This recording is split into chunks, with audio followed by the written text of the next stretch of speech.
আর বাবু থেকে নিচে 100 টাকা, বাবু 1300 টাকা, তারপর বন্ধন দিছি 150 টাকা। আমি দিছি না বাইগান আবার কাকা দিছি আবার 100 টাকা, 250 টাকা বন্ধন দিয়ে লাইছি। আষ্টার মাইরে লাইছে একটা আশকামু নিরা নালে তুমি থাকবা না আমি থাকতাম। জালেগা জায়গা তুই পায়ার বাইত সমিতো दीदी वाह दीदी নাই নাই কাটা দাও না।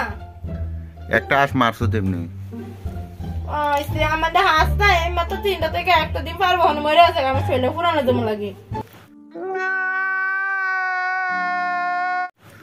খাওয়াইতে তুই আমার ডাক্তার কইছিলেন ফেসালো আশ কেমন লাগবো, ফেসাল বলে ছাগল মশলা লেখা তো আছে। টিয়ার নাই তো আজ তো পাইতেছে ফ্রি। টিয়া না থাকলে আমি কি তা জানি, ও দুধ আনো, দুধ আর দুধতে আমি দেবো একটা তো দুধ লই। দুধ তো ঘরই আছে। समझ रहे हो ना।